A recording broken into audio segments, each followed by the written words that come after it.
Now we will talk about concentration inequalities. What are concentration inequalities? They are some kind of inequalities on the probabilities.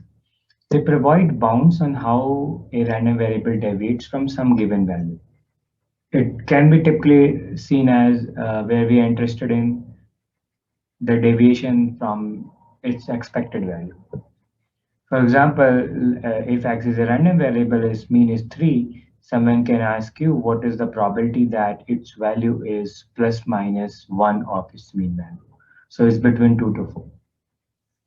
And it can be useful in designing systems. Uh, for example, if you want to make sure that you're, suppose you developed a system and it works when the voltage is 220 volts plus minus 5 volts. So the system will work fine if it is 225 volt or to 15 volt between that. And your voltage is a random variable, suppose. So you may be interested in knowing that with what probability I can expect my system will work, which will be given as the probability that the voltage remains in between this.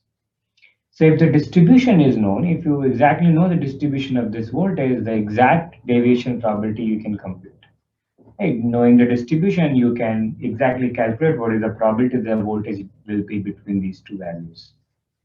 But when the distribution is not known, some bounds can still be computed, and that depends on how much information you know.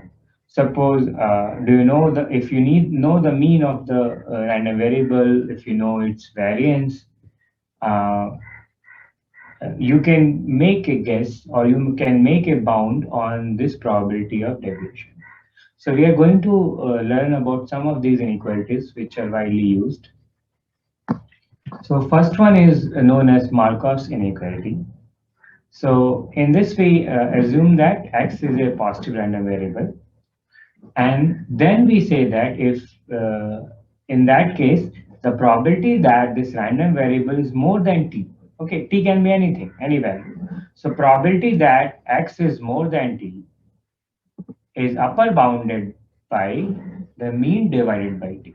So probability that x is above t should be less than or equal to ex by t. So if I know the mean, I can compute this value, and then I can say that probability x is more than t cannot be more than this. Okay, given the previous example, suppose your system fails if the voltage becomes above 230 volts. Then from this, if you know the mean, you can calculate the probability that the mean cannot, the voltage cannot be more than this. We can compute that the voltage would be more than 230 volt with only this much probability. It cannot be more than 230 volt with more than this probability. So an example would be let Ex is 3, mean of x is 3, then probability that x is more than 9 is less than or equal to 3 by 9, which is 1 by 3. So if the mean of x is 3, it means x cannot be more than 9. Sorry, x can be more than 9 at maximum 1/3 of the time. Okay, x cannot be more than 9 with probability more than this. If it is, then the mean would not be 3. So you can find applications where you would be interested in knowing that the value, where your system fails or your system works only above some value, then you can calculate the probability when your system works or fails. So we will learn the proof of this also. It is a rather simple proof. So we start with x is a positive random variable, and then we write down the definition of expected value of x. So expected value of x is given as integration of x into PDF of x into dx. Now I will break this integration into two parts.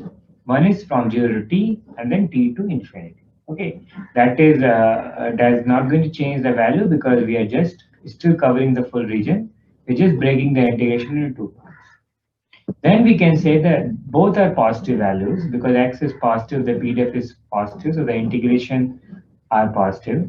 So in that case, the summation of these two positive should be greater than each of the value.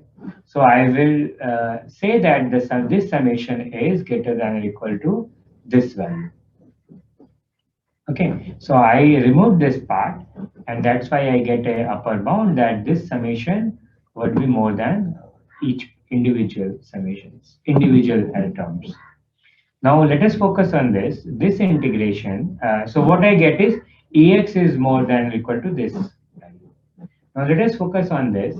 I am integrating this function from t to infinity.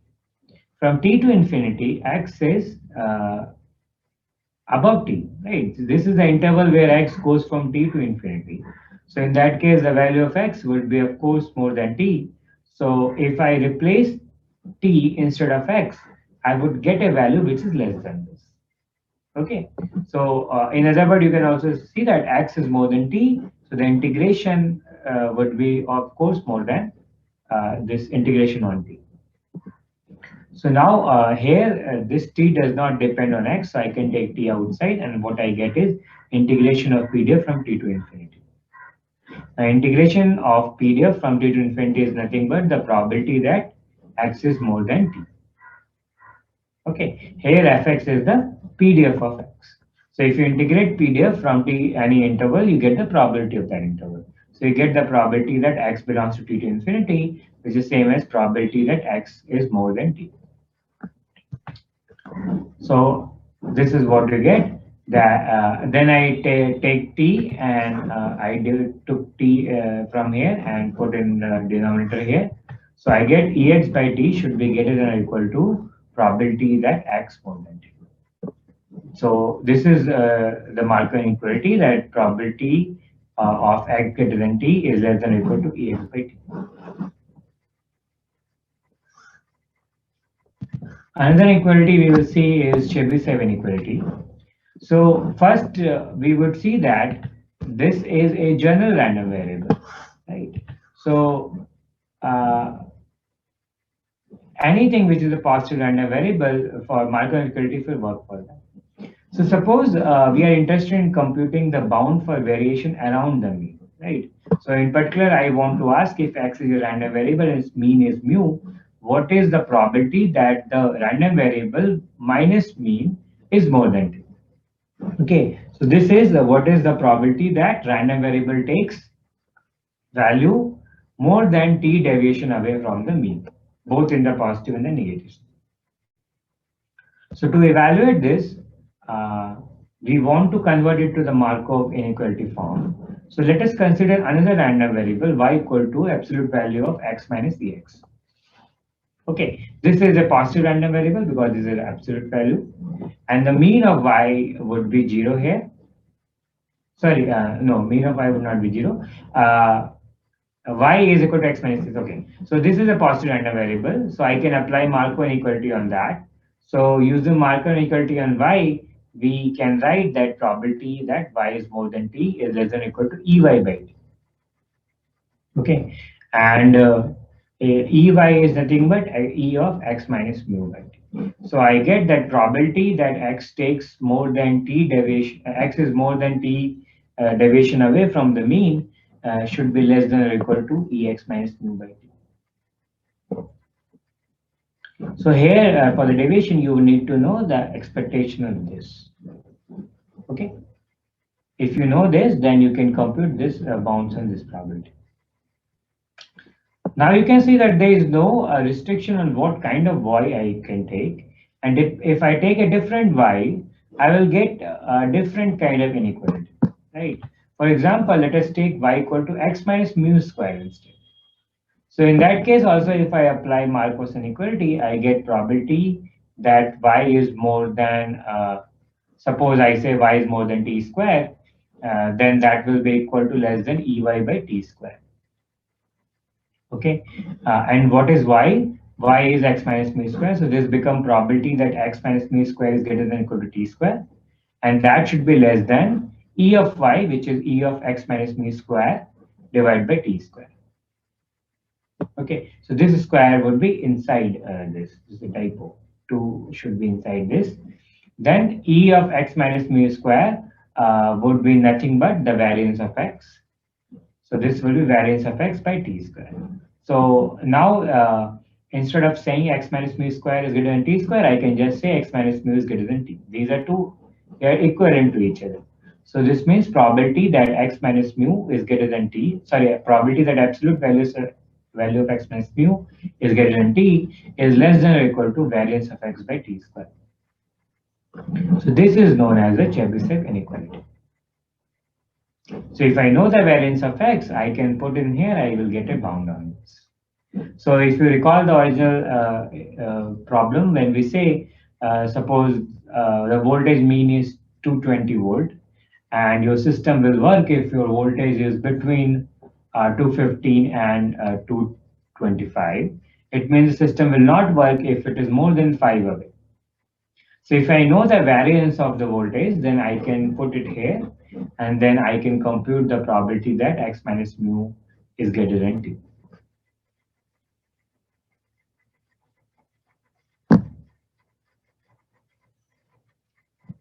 So I have now seen two bounds, both for the same probability. One is probability that x minus mu absolute value is greater than t is E of absolute values of x minus mu by t. And second is the Chebyshev inequality, where I get probability that x minus mu is greater than t is less than or equal to variance of x by t square. Now both will give you two bounds, and we cannot say which bound is more strict. It depends on the value of t, and it also depends on this parameter. But both are true. So if you know, if you have information to both, you can say this value would be less than both of them. So if this is less, you can apply this inequality. And if this is less, you can apply this inequality.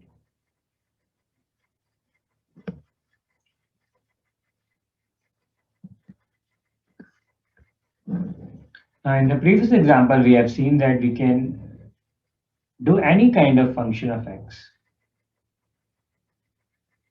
So this wondered us that what other functions we can use to get new inequalities.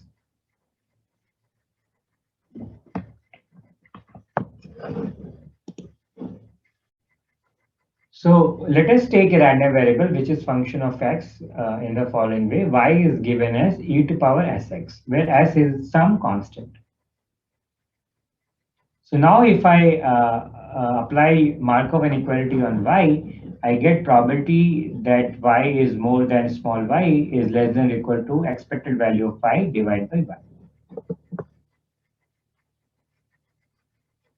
So if I have to compute probability that x is more than t, this is equivalent of saying that probability that E of Sx is more than EST. I applied exponential and S both sides. So these are equivalent events.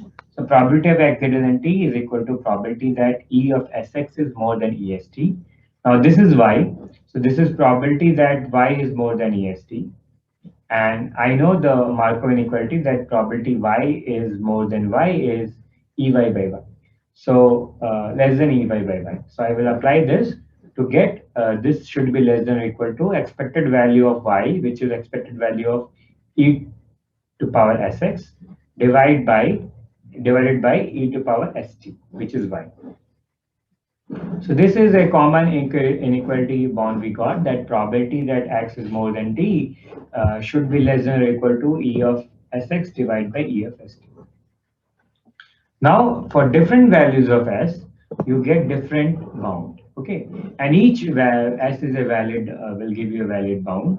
So you will get a series of bounds for each value of s, and then which is the best one depends on which value of s gives the lowest value.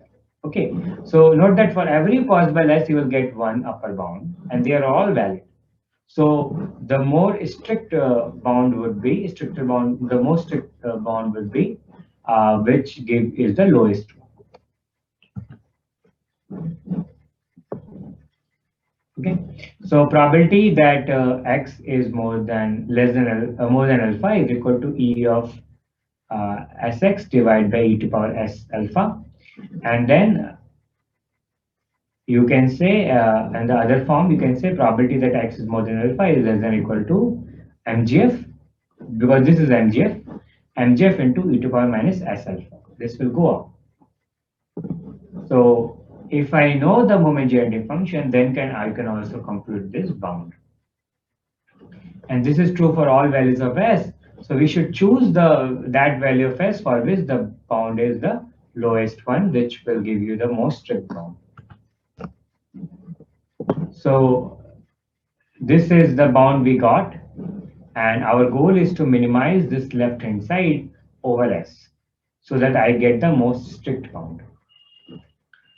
So let us, and again this bound will be a function of alpha. So depending on different alpha, we will get different bounds. So minimize this RHS over S. What I get is minimize of MGF into e to power minus alpha, and you want to minimize it over S. So suppose you call this function as Lx alpha.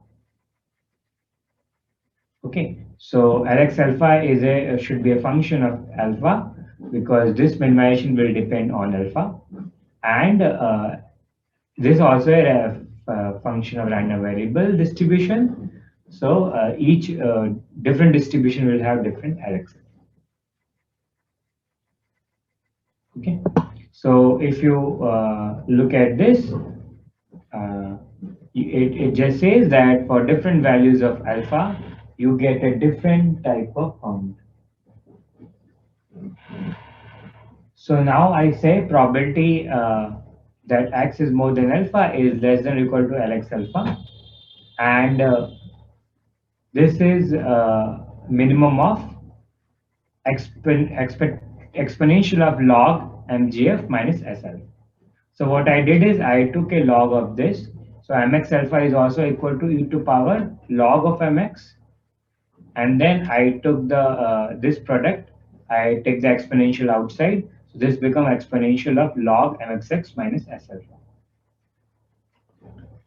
Okay, now I can want to minimize this, and exponential is a monotonic increasing function. So I can also minimize the argument. That is the same thing. So this would be written as exponential of minimum of log mxl s minus s alpha. Okay, or I can take minus out, and then you can minimization become maximization. So this is the same as saying that exponential of minus of maximum value of minus log mgf plus SL. Okay, let us denote this function as lambda x alpha.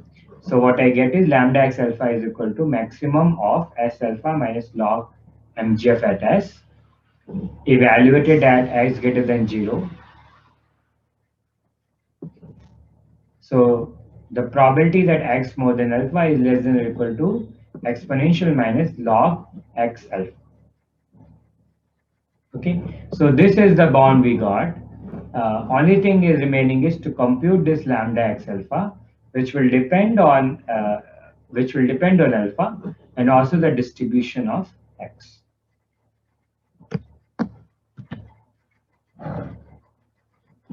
So let us see one example how we can compute this lambda x alpha. Suppose x is a Gaussian random variable of mean mu and sigma square, and suppose alpha is more than mu. So I am interested in knowing the upper tail. So mxx is equal to, the mgf is given as exponential of mu s plus sigma square s square by 2. This is the mgf of Gaussian random variable.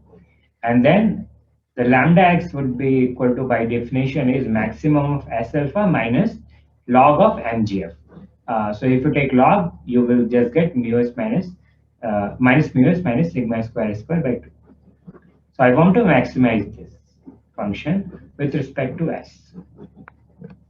So it's a quadratic term. So to maximize this, I can just differentiate with respect to S and put 0. So when you differentiate it, you get alpha minus mu plus sigma square S. If you put it at 0, you get S should be equal to alpha minus mu by sigma square. So the maximum value of f is evaluated at this s, and that is given as alpha minus mu square by sigma square minus sigma square by 2 alpha minus mu square by sigma square.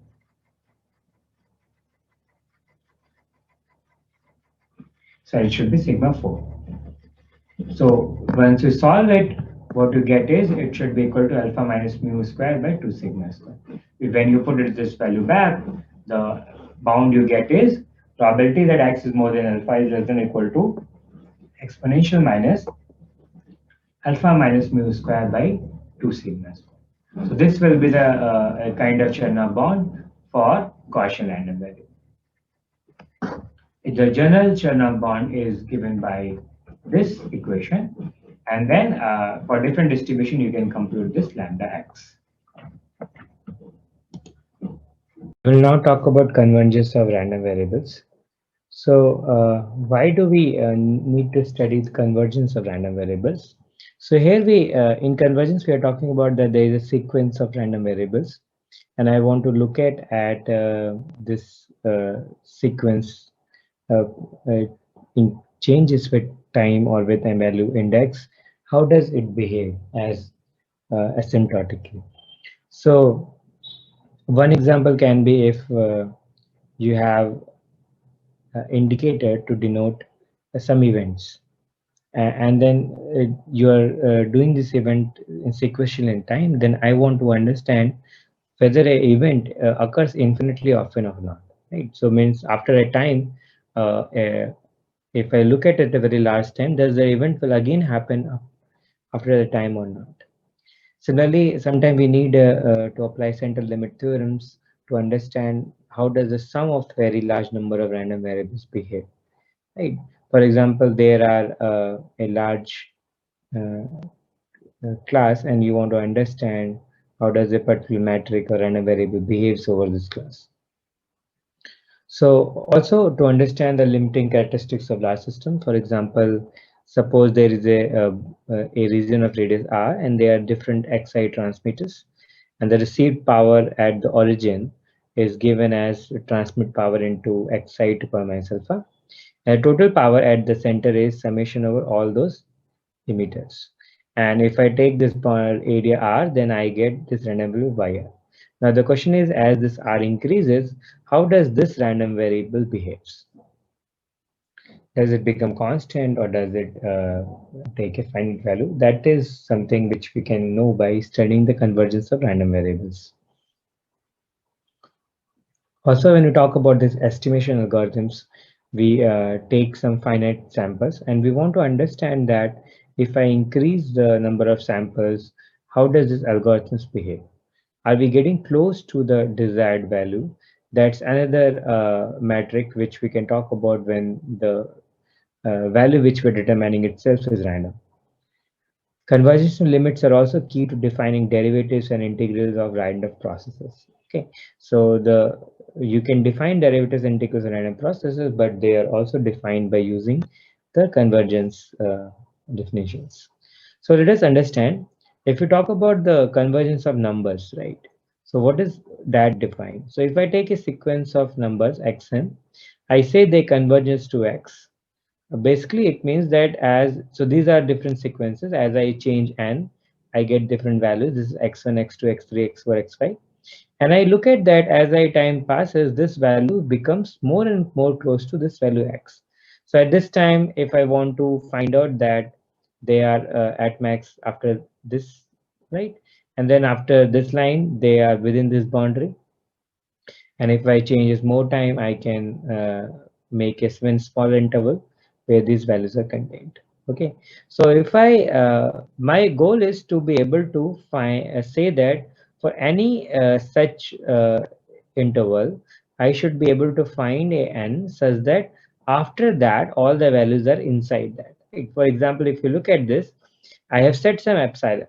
So I look at x plus epsilon and x minus epsilon. So this is the interval. And I want to find one n such that all values after that n will remain in this interval. Okay, so here I am able to find, you can see this is n epsilon, and if I make a line here, all the values are inside this interval. Okay, I cannot make any here because this value will be outside. But after this, if I observe, all the values of xn after this n epsilon are within this. Okay. And my idea is, regardless of the value of epsilon, no matter how small epsilon I take, I should be able to find one n epsilon so that all the values are within this. Okay. And then you can understand, if I take this epsilon small, you may have to wait even a longer time. Suppose this is my epsilon. Then if you draw a line here, this will be your n epsilon, so that after that all the values are within this boundary. So I say a sequence of number converges to x if for every epsilon there exists one n epsilon, so that all the values which are greater than n epsilon, xn minus x is within epsilon. Okay, and if this is true, then we also say that xn limit n tends to infinity is x. Okay, and then there are different methods to find this convergence or to prove it. And then there's also a very interesting fact that if you have a non-decreasing or non-increasing sequence, uh, then it must always have a limit.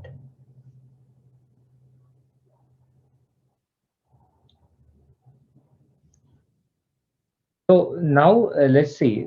Now we want to talk about the convergence of random variables, and random variables are what? Functions, right?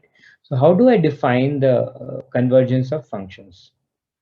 Functions are not just one value, but they are a map from one domain to the another. So similar to the sequence of number, a sequence of function can be defined. And one definition where I talk about is something called pointwise convergence. So suppose there is a domain and codomain B, a sequence of function fn is defined from A to B, right? For example, let's take A equal to 0, 1. Then f1x is x, up to x is x square, fnx is xn, and so on. So I've defined a sequence of n, right? And I want to see how does this converges, right? So let us try to understand this. Let's plot all those functions. So if f1x, this will be a linear function. If f2s, this will go like this. x3s will be more curvy. Okay. After next, if you try to plot, you will see that it becomes 0 for most of the time, and suddenly it becomes 1. Okay. And you can keep on increasing n. You will see as you take a higher n, the function becomes 0 for almost all values, and close to 1, it sharply increases, right? And higher the value of n, the later and sharper increase it has. So f infinity, you can kind of estimate that it should be just 0 everywhere and value 1 at x equal to 1. Okay, so such kind of thing is called a pointwise convergence, because here I am looking at the convergence at each point of domain. So a sequence converges pointwise to a function f over a domain A if for every x in the domain fnx goes to fx. Okay, so here if I fix x, fnx is just a number. So here I can apply this definition that fnx goes to fx means you, for every epsilon, you may be able to find one n epsilon such that fnx minus fx is less than or equal to epsilon for all n greater than n epsilon. Okay, so if this is true for every x, then we say it's a pointwise convergence. Okay, and again, and I may depend on x. So you may see that for some x, an epsilon can happen early. So what we have to prove is just that for every epsilon, this converges, and this converges means you should be able to find for every epsilon and one n epsilon such that fnx minus fx is beyond epsilon for all values after n epsilon. Okay, so how do I prove this? That this fx function I taken x to power n converges to the particular value. So you can look at that, prove that for any x equal to a not equal to 1, fa equal to n converges to 0, and for a equal to 1, fan converges to 1. Okay, this part is easy because if I put a equal to 1, this will just become 1 for every value of n. So that's easy.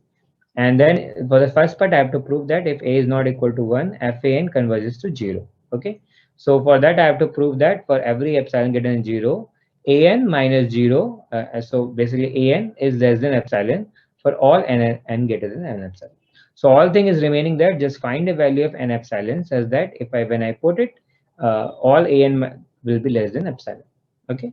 So one example would be n epsilon will be log a epsilon. So if I put log a epsilon for all n greater than n epsilon, an is less than a n epsilon. Okay, because a is less than 1. So if n is greater than n epsilon, an is less than equal to a n epsilon. And a n epsilon is a log a epsilon, which is just epsilon. So which means a n is less than epsilon. Okay, so you can show that if I take this n epsilon, then I will get a n less than epsilon. So it means this converges to 0. Okay, so for every point I find where it converges to, so the overall function converges to this nice limit where it is 0 everywhere and just 1 at 1. Okay. The another one is called uniform convergence. A sequence converges uniformly to a function over a domain A if for every epsilon there exists an epsilon such that fnx minus fnx is less than epsilon for all n greater than an epsilon and for every x in the domain. Okay. So earlier we have to just say that for every domain this converges, but here I have to prove that that if I take epsilon, we should be able to find 1 in epsilon so that the complete function at every x is within the limit of fx. Okay. In other words, we have to prove that for any epsilon greater than 0, there exists an epsilon such that the maximum value difference between fnx and fx over the whole domain is less than or equal to epsilon for every value after that n in epsilon. Okay. So this is a more stricter condition than the pointwise convergence.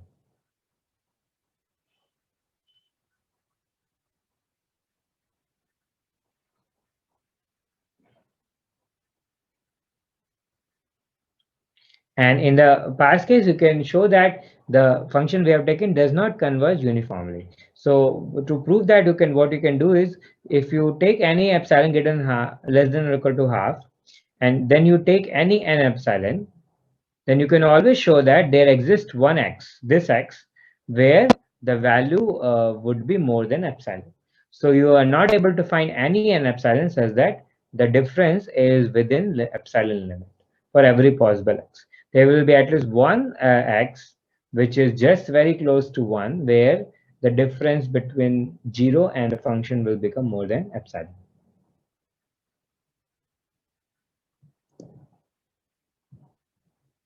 So random variables are function, but there is an additional thing that the space itself is also probabilistic. So what we want to study that the difference in terms of not absolute difference, but in terms of the difference in terms of probability measure. So let us understand what different notion of closeness among random variable can be. Okay, so we say that xn converges to x if xn get close to x as n goes to infinity. Okay, so random variables are functions. So this closeness itself is a ambiguous system. It can be closed in various ways. Let's see the example. Suppose this is omega is 0, 1. Okay, sample space is 0, 1. So you want to define a random variable which is takes value between so which maps omega between 0 to 1. So a standard Borel sigma algebra and suppose uniform measure is taken. Then suppose this x omega is this blue function is the random variable. So up to this point it takes value this 1, and then after that value takes values 2. So now let's see this y, right? So with this y is very close to this x omega, but it slightly differs from x omega everywhere, right? But you can look at that for all omega, what I can say, the difference is very small, okay? So that is one closeness that it is different, but for every omega, the difference is very small, okay? Uh, but nowhere it is very different, okay? The another would be if I look at this z omega. So z omega is this one. So you can look at it is almost same everywhere as x omega, but at some point this takes a very different value. Okay, but the place where it takes this different value is also small. Okay, so everywhere it's almost equal, but at some point it may be very different, but this area where it is different is small. So that is another closeness, because it is close to it, but only at some point it is different, which is also very small event. Okay, so these are two types of closeness. And then a third is, suppose you look at the V1, right, this one. So it is, uh, right, when I look at this, and you try to plot the distribution of V, you will find that this is same as distribution of X, right? Because a uniform measure, suppose this is half, so half probability X omega becomes 1 and half probability X omega becomes 2. V also with half probability becomes 1 and half probability becomes 2. They have the same distribution, but they are very different, okay? So in distribution, they are same, but in value wise, they are very different. So there are three concepts here. One is we call almost sure, which means for almost sure all probabilities, y and x omega difference is very small. Then the second thing is that they are same in the sense that the probability that these are not equal or these are more than epsilon different than each other, that probability is very small. Okay, very small than 1. And the third closeness is the V and X have the same distribution, although I don't care where they take the same value for each omega or not. So let us see all this notation. So I say xn be a sequence of random variable and x is a constant, or it can be just a random variable. So xn tends to x almost surely means the probability that xn goes to x is 1. Okay, so probability that xn goes to x means probability of all omega such that xn omega goes to x omega is 1. Okay, so this is like you look at all omega where xn omega goes to x omega, okay, pointwise, and if for every all omega it you find out what are the omega for which xn omega goes to x omega, you collect all those omega, computed probability. If that is 1, then we say xn goes to x almost surely. Okay, then second thing is xn goes to x in probability. This means that I do not exactly worry about omega, but I want to just look at that, compute this probability that I will first find out what all omega xn minus x is more than epsilon. I computed probability, and if that probability is going to 0 with n, then for every epsilon, then I will say this is convergence probability.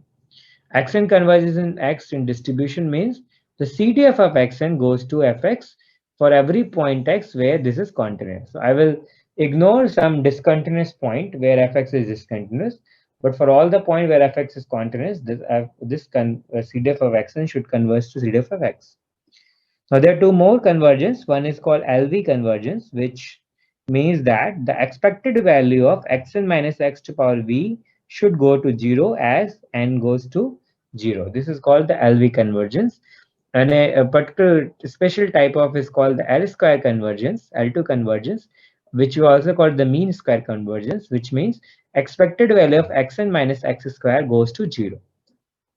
Okay, so now look at these are different types of convergences, and let us look at for which we need to have that xn and x be defined in the same sample space. Okay, so this and this only requires you to have distribution.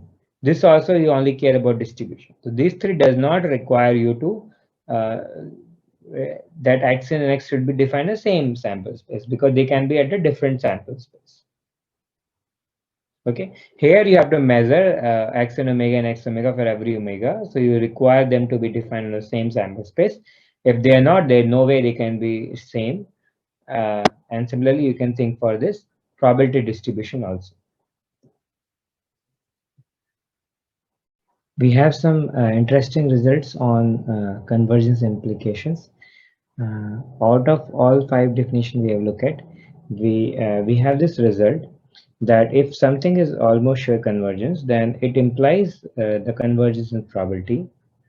Convergence in probability implies convergence in distribution. Similarly, if we have a L mu convergence, it implies a L nu convergence if mu is more than L nu. So this means L2 convergence will imply L1 convergence. And similarly, any convergence more than 1, L nu, if nu is more than 1, more than or equal to 1, then that implies the convergence probability. The convergence wholesales are not true, which means a probability convergence does not always mean a almost sure convergence. So we will see the proofs of few of them and also the counter examples where convergences are not true.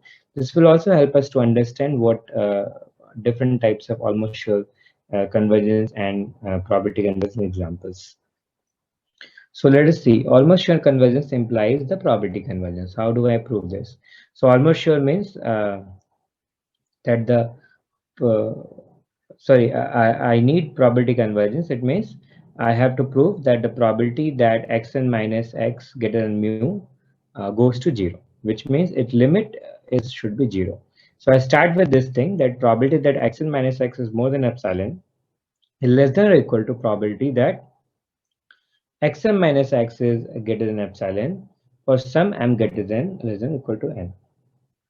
Okay, so instead of looking at that xn is more than epsilon, I'm only looking at some m later on, which is more than epsilon. Okay, so I'm restricting this, so I am only looking, putting less restriction on this condition. I'm only looking at m after some time. So this will be a less strict condition, the probability will be more. Now I apply a limit on both sides. So this will give you the probability, this particular probability. And here, if I put n, this just means that for some m, if I increase n, keep on increasing n, there is some m for which xm minus n is more than epsilon, right? Which means infinitely often, no matter how large n I take, there is at least one m after that where this is not, this is more than epsilon, okay? Which is nothing but saying that is less than equal to probability that xn does not go to x. Okay, so if xn does not go to x, then automatically there should be some m where which this is more than epsilon. Okay, so and because almost sure convergence, we know this is equal to 0. So what I get is this is less than or equal to 0. This means this probability is equal to 0. So I proved that from almost sure convergence that this probability is also 0. Okay, the converse is not true. It means suppose something converges in probability, and I have to show that doesn't converge in almost sure. Okay, so let's take in a construct an example. Suppose x1 is like this. It is 1 in this half. So I'm talking about omega, which is 0, 1, and Borel algebra with uniform measure. So x1 is 1 in half, uh, 0 to 0 0.5 and 0 later, and x2 is 1 in the other half. Similarly, I divide into 4 parts and define x3, x4, x5, x6. x3 is 1 in 0 to 1 by 4, x4 is 1 in 1 by 4 to 1 by 2, x5 is from 1 by 2, 3 by 4, and x6 is 1 in 3 by 4 to 1. And this place it is 0. Similarly, then I divide into 8 parts and divide each 1 by 8 to 1. Similarly, I go as an increases. Now you can look at what is the probability that x1 is not. So I want to claim that x1 all xi goes to 0. So what is the probability that x1 is not 0? Right, that is half. Similarly, probability that x2 is not equal to half is half. And then if you look at it, probability that x3 is not equal to 0 is 1 by 4. Similarly, probability that x7 is not equal to 0 is 1 by 8. Right? And as you move forward, probability that xn is not 0 is actually decreases. So you can show that probability that xn uh, minus 0 is more than epsilon actually decreases, goes to 0. So this convergence probability. But if you look at any omega, you will find that no matter how long we wait, there will be always one sequence again where this will become 1 for that omega. Okay, xn will become 1 for that omega. So no matter what omega you take, they will all, and how long you wait in n, there will always be one xn where this function will become 1. Okay, which will be very far from the 0. So it will not decrease, it will not converge to 0 for any omega. Okay, so probability of all omega where it converges is 0. So it's not a almost sure convergence. Similarly, I have to show that a mu L nu converges prove probability convergence. So from Markov probability, we know that probability that xn minus x more than epsilon is same as probability that xn minus x to the power nu is more than epsilon nu. So Markov bond, this is equal to less than or equal to E x minus xn minus x mu by E epsilon mu. And because this is a new convergence, this will go to 0. So whole thing will go to 0. So this probability will go to 0. This means this convergence probability. Okay. The convergence is not true. Suppose you take this particular example where x and omega takes n for 1 by n and thus it is 0. So the probability that xn is not 0 is 1 by n, which goes to 0. So it's a probability convergence to 0. But if we compute this particular value xn minus x, you get it takes n minus 0 with 1 by n probability, and then 0 with 1 minus 1 by n probability. So this expectation would be nothing but n into 1 by n, which is 1, which does not go to 0. So it does not converge in L1. Similarly, you can show that probability convergence imply the distribution convergence, right? And I will not go to the proof, but you can look at the convergence is also very easy. Distribution convergence does not imply probability convergence because I can take two independent distribution which are identical distribution, suppose Gaussian. So they are same in distribution, but they because they are independent, they can take different values for every omega. So they may not be equal anywhere. Okay. We have already seen the example where there are two random variables which take same distribution, but they're very different. So for no omega, they will be same. Now, similarly, I have to show that mu converges to L nu converges imply L nu if mu is more than nu. That is also easy proof. You can look at this. And the converse is also shown in this example, which is rather easy to understand. So let us see some results when we talk about large number of random variables. If there are n different independent random variables xi's, and suppose z is equal to their sum, then we can write z equal to x1 plus x2 up to xn. Then what will be the expected value of z and variance of it? So expected value of z would be summation of expectation of each individual xi from the linearity of expectation. And variance of z is also equal to summation of variance of xi, because they are independent. How can we show this? So variance of z is equal to E of z minus Ez square, and z is E sigma xi, and Ez is summation of E xi square. Okay, so now we can expand the summation. This is summation into summation. So this will become double summation over I and j, and xi minus exi into xj minus exi. Okay, and if you try to do this, all the terms where I is not equal to j, they will cancel because they are independent. So they will become just expectation of xi minus exi into expectation of xj minus exj, and both will become 0. Only those terms survive where xi in equal to n is j. So this summation is equal to summation over I equal to 1 to n xi minus exi, and when z is also I, this will be xi minus exi, this will become square. So this is summation is nothing but summation over all I expectation of xi minus x square, and it is nothing but the variance of xi. So this will be variance of xi.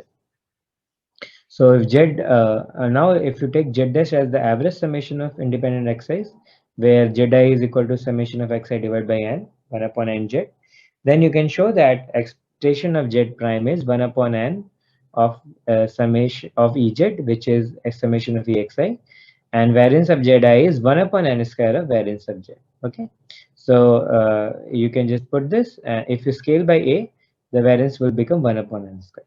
So variance of a z prime is nothing but the 1 upon n square of variance of z, and variance of z is summation of variance of xi's. If all of xi's have the same mean m and sigma square, then you can show that Ez prime is nothing but 1 upon n into summation of all m, which is n into m. So it cancels and you just get m. So summation of the mean, the expectation of the mean of all these random variables is also m. And the variance of zi is 1 upon n square into, you can apply, this will be n sigma square. So this will be n sigma square cancels, so sigma square by n. So variance of z is nothing but 1 upon n sigma square. So as I take more and more random variables, the variance goes to 0. Okay. So if I talk about this distribution of z prime, the mean is still same, but the variance goes to 0. Okay. And z prime is a random variable because it's a function of xi.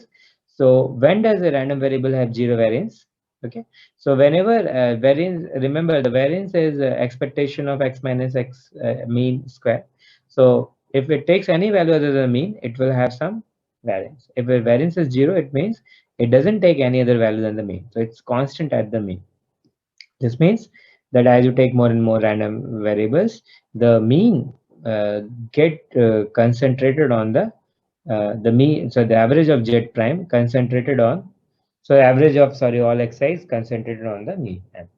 Okay, mean becomes 0. This is nothing but the known as the law of large numbers.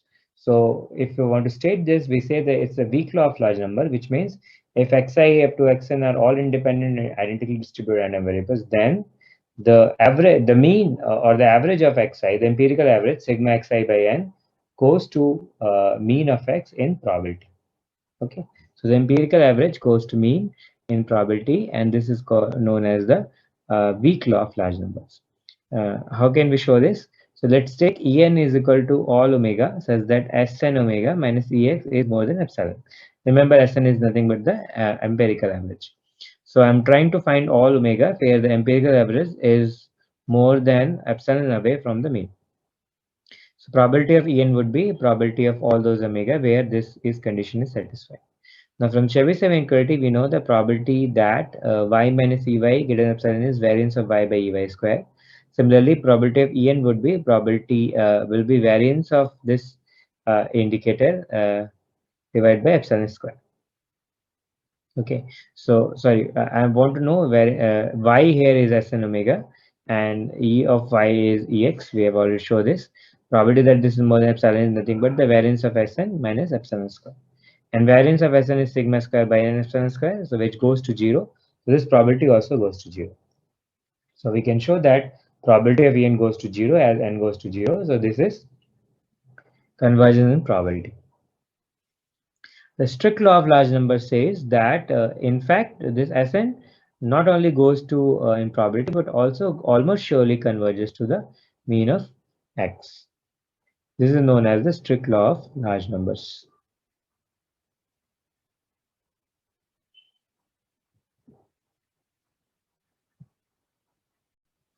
Now we will talk about a central limit theorem.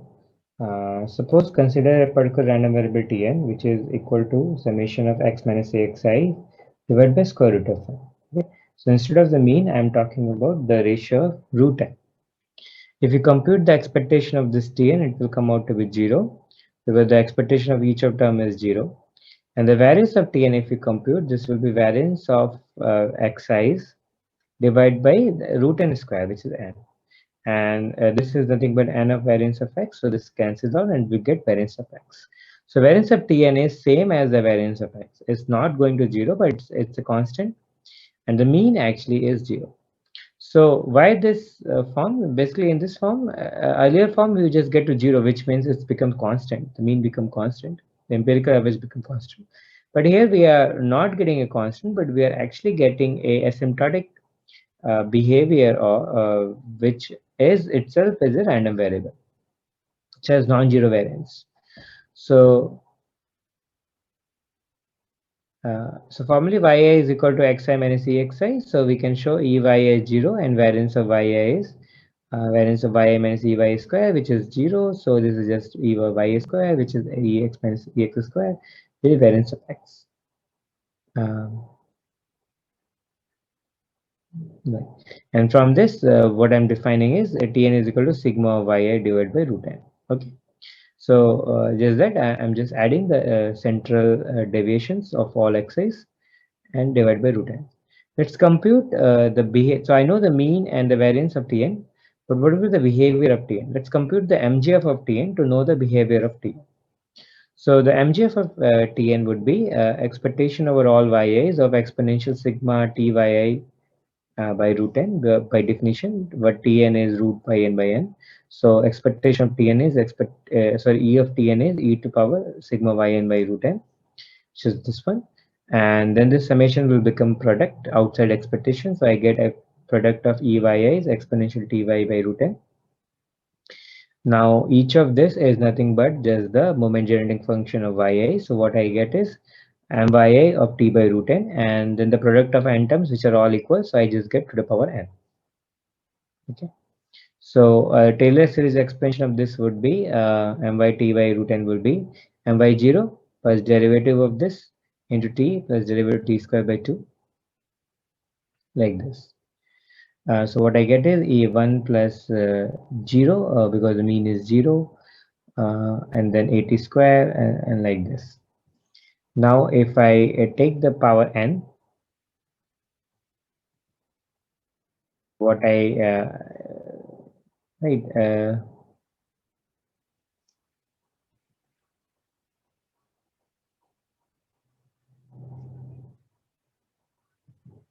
yeah, sorry, this is my t actually. That is the typical Taylor function, not root n. This is what you get. If I put t by root n, then I will get 1 plus 0 8t square by 2 root n square. Similarly, t square by n, similar to that. So and then when I put n, what I get is this power to the n. So what I get is limit n tends to infinity to the power n is limit n tends to infinity of this to power n. Okay, now if you look at this, this is nothing but 1 plus s by n to power n.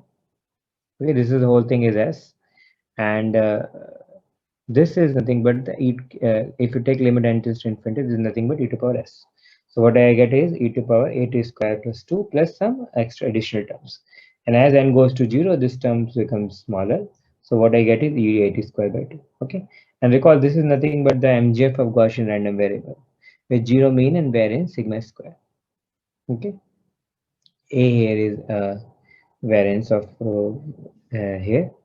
So this just proves that the this particular Tn is nothing but a Gaussian random variable, which we know as the central limit theorem. It says that this Tn, uh, which is summation of xi exi divided by root n, converges to Gaussian random variable in distribution. Okay. And the variance mean becomes 0, and the variance is just the same as variance of xi. Or you can also have another way where you can divide by sigma and to get Zn, and Zn is equal to Tn by sigma. Then you can say this one converges to standard Gaussian, which is 0 and 1 means. Okay. So this means probability that Tn is more than C is nothing but probability that Zn is more than C by sigma. Okay, I divide both sides by sigma. So I get Zn here and then sigma here is equal to phi C by sigma, which is the standard CDF, CCDF of a standard Gaussian random variable with mean 0 and variance 1.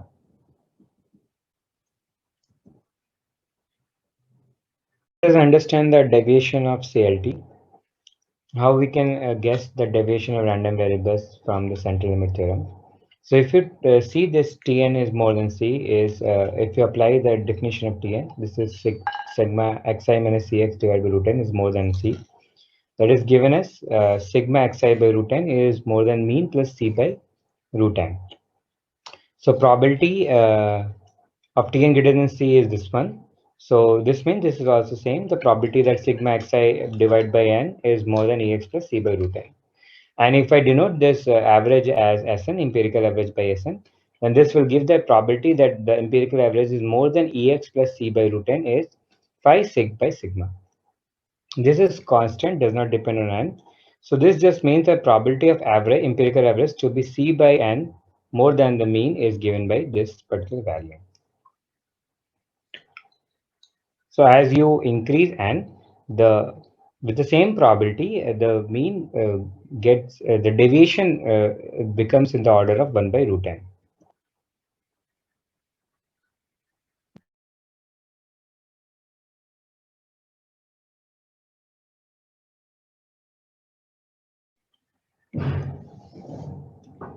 Similarly, you can also prove for Tn is less than minus C, which is also say a similar format. So what I get is this, along with the previous result, what I can say, the probability that Sn is less than Ax minus C by root n or more than Ax plus C by root n is nothing but 2 phi by C by sigma. Okay.